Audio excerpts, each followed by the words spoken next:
We begin today with the push for immigration reform in Congress and what's at stake for business.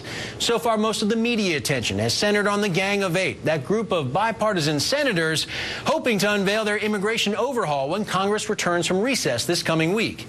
But the biggest legislative challenge is more likely in the House, where many Republicans remain leery of a pathway to citizenship for the 11 million undocumented immigrants already in the U.S.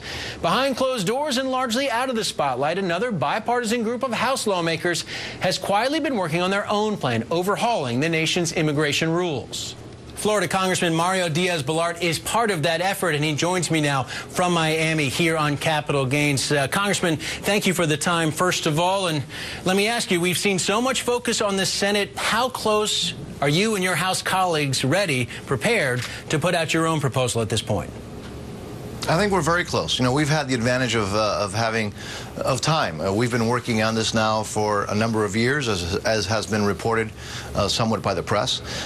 We have legislative language, and I will tell you that there's a big difference between coming up with conceptual agreements and putting that into legislative language. Now, we've been able to do that, and most of the really thorny issues, Peter, we've been able to hammer out into frankly reach an agreement on, including putting those on paper in legislative language. So I think we're probably a little bit farther ahead, a little bit farther towards the finish line than the Senate maybe.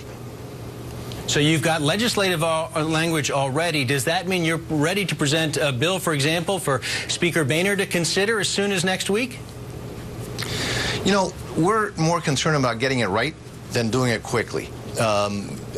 Again, we've had the advantage of having worked on this for a long time, this bipartisan group, but we're not in a rush to actually draft a bill and to file a bill.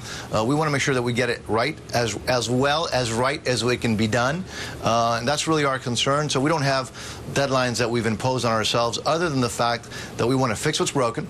We want to make sure that we have a system that's working, and we try to get it. We're going to try to get it right, and then speak to our colleagues. Speaker Boehner is insisting that we go through regular order, that everybody has an opportunity to look at it and to comment. So therefore, we have to get it right. What do you see as the biggest differences between what the Senate is doing and the approach you all are taking? For example, on the pathway to citizenship. Yeah, I mean, some of the things, as you know, if I told you now, I'd have to kill you, right? Because the deal that we made. We don't want that, but we'd love some details. Right. Well, the deal that we made very early on is we're going to try to work through this, try to keep it pretty much among ourselves, just to see if we can reach a deal. However, I will tell you that I don't see differences between what we're looking at and what the Senate is doing. There are going to be a lot of differences, but I don't see things that are so huge, so different, frankly, in different planets, that we shouldn't be able to reach an agreement. I hope that if we're able to have a bill in the House, it'll be somewhat similar, at least in some of the major parameters of the Senate. And if that's the case, we should be able to hammer out those differences. Is it fair to say, Congressman, and it's been reported that perhaps instead of a full pathway to citizenship for all those 11 million out there right now, that maybe the House approach might be more limited pathway for some of those folks and maybe just legal status for the rest? Peter, and again, because I can't get into too much detail at this stage, I can tell you, however, that there will be no amnesty in this bill. The House is not going to support an amnesty for folks who are here, who are undocumented. I think the policy implications or the decisions are the following. I don't think it's good public policy to have a group of people who are in the United States permanently, who never have the possibility of aspiring to become a citizen. The flip side of that, however, is you want to make sure that folks who broke the law do not have rights, a specific right or a specific avenue that other folks who have done things illegally don't have. It sounds like two issues that can't be resolved. I think there's a solution for that, to make sure that we do not violate the rights of those who have done everything legally, while at the same time not creating a category of people that are permanently in the United States that can never aspire to become real Americans. I think, obviously, the national security implications, the long-term implications of that are, frankly, devastating. I think we've reached a resolution. Now, the question is, will the rest of our colleagues in the House agree? And that's where, obviously, the rubber meets the road. Well, let me ask you about the stakes for business. Mentioned that at the top. There was a lot of fanfare made about the deal between organized labor and the Chamber of Commerce dealing with the guest worker program. What do you personally make of that deal, and could you see that being part of a final compromise in the House? I think it's good that they've been negotiating, and it seems that they've come up with a deal. Now, I have not yet seen all of the details. Remember that no deal is perfect, and there shouldn't be nobody should think that just because there's a deal out there that Congress, in its infinite wisdom or lack thereof, isn't going to tweak whatever deal may have been reached. It has to be fixed and reformed from A to Z. If you have groups out there that have suggestions, or in this case, potential deals, you better believe that it has to be taken seriously.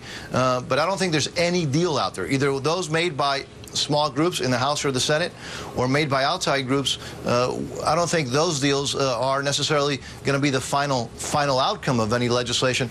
But clearly, it is at least a guideline that we should be looking for.